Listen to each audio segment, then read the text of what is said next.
Hi guys, putting Brexiteers in charge of anything seems like a really bad idea. We saw with David Davis, he was the guy who did the initial Brexit negotiations, was quickly replaced. Here Kemi Badenoch is in charge of both business and trade. Now she was interviewed recently by Ed Conway after she agreed a memorandum of understanding with the Italian government. It was explained to her how Brexit is making trade more difficult for businesses, but of course she refused to accept that. Have a listen to this. And we'll talk about that in a second, but for the time being, we're here in Italy. You've announced a partnership, I think it's called. What difference in practice will that make? Because a lot of people might look at that and say, it's not changing tariffs, it's not changing custom rules, it's not changing any of the kind of big substantive stuff, so it kind of counts for basically nothing, does it? It does count for something. One of my top 5 priorities, my top priority is reducing market access barriers. And what this kind of partnership allows is a framework to problem solve. So no, we're not changing taxes or regulations, but quite a lot of the problems that business brings to me, certainly from the international trade perspective, is the differences in terms of how people do business. Okay, so in the past, when a British business wanted to export to Italy, there was none of this paperwork required. But now that Brexit has happened and Great Britain is outside the single market, Britain has to comply with Italian rules and regulations. So if you want to trade with Italy, you need to follow their rules. And this is what Kemi is going to have to do. She's going to have to go from country to country and find out, probably doesn't understand, but find out how do they do business.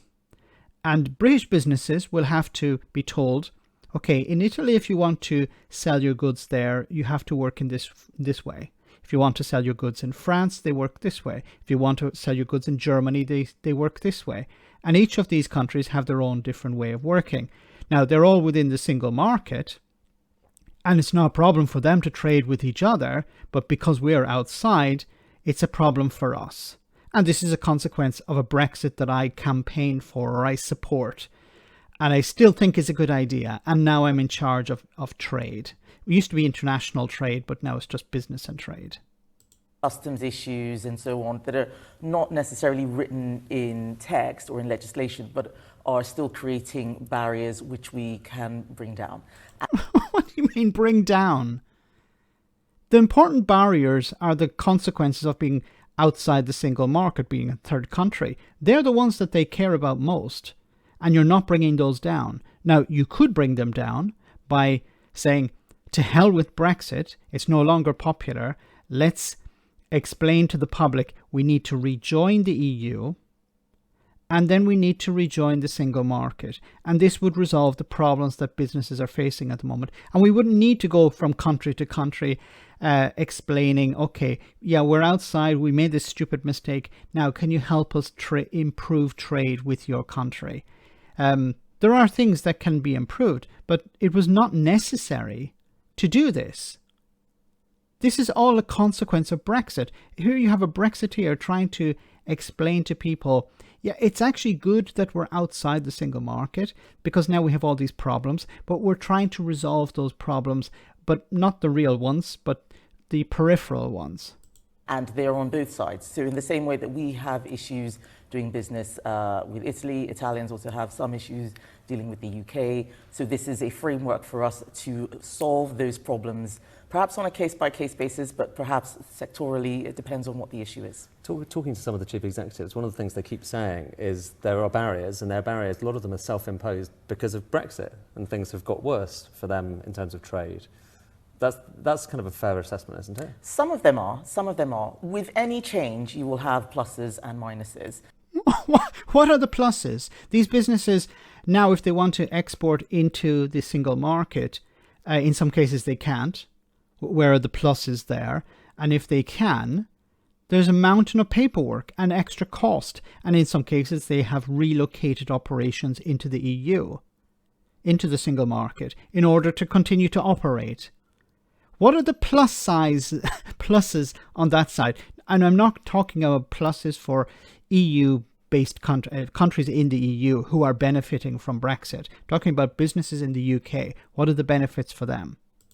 And when we left the European Union, we wanted to have an independent trading policy that has brought a lot of benefits in terms of things that I can do now with the WTO. We have an independent seat there. I'm able. What? We have an independent seat in the WTO. But members of the European Union who are members of the WTO also have seats in the WTO. France has a seat at the WTO. What is she talking about? An independent seat. Like, we used to have a seat, but now our seat is independent. You're part of an international organization. Like, this is the thing that many Brexiteers don't seem to understand. Sovereignty. They say we needed to leave the EU in order to get our sovereignty back. Now, but we're part of the World Trade Organization, so you have to follow their rules. Yeah, but sovereignty. We're part of NATO. Yeah, but you have to follow NATO rules. Yeah, but sovereignty. They don't understand what sovereignty is. She doesn't understand what sovereignty is. And unfortunately, the journalist won't ask her, can you please explain what sovereignty means? Able to reduce a lot of market access barriers faster and more quickly than I would have been able to, or rather we as a country would have been able to if we'd been in the EU. But there would be no barriers, you friggin' idiot. Like, how can you say we're now that we're out, that we have all these barriers, we're able to trade easier with Italy now that we're out? It's nonsensical. What the hell is she talking about here? Just take a step back. She said, yeah, there are these problems that we can't change. She admitted that we can't change them.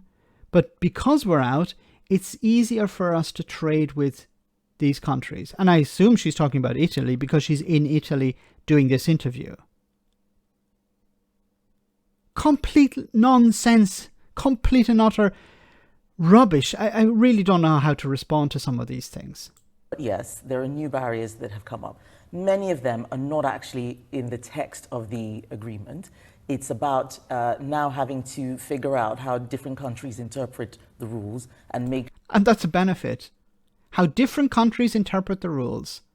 It wasn't required to interpret any of this or to try and resolve this problem when the UK was a member of the European Union, a member of the single market.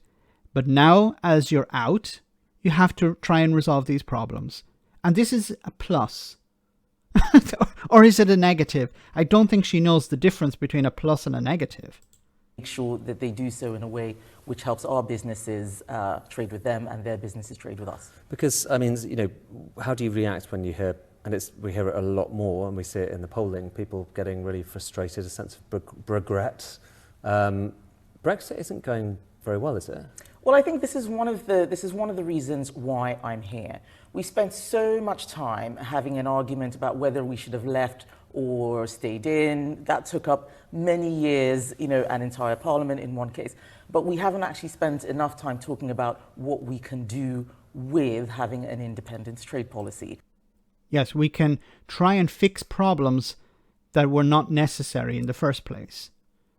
Or we can avoid talking about how to really fix those problems. That's what it's about. These are the people who are driving the ship at the moment. Heading towards that iceberg. That we can avoid the iceberg. No, we need to drive right into that iceberg because, you know, people were told that there wouldn't be an iceberg, and we told them that if you vote for us and vote for this, there won't be an iceberg. There'll be just sunlit uplands. But now that there is an iceberg, even though we told them that there wouldn't be one, we have to drive right into it because they voted for it. How about we have a vote to turn the ship around? No, we can't do that because sovereignty and taking back control and stuff like that. Let me know in the comment section, guys, what you think about all of this. As always, your comments are greatly appreciated. Thanks a lot.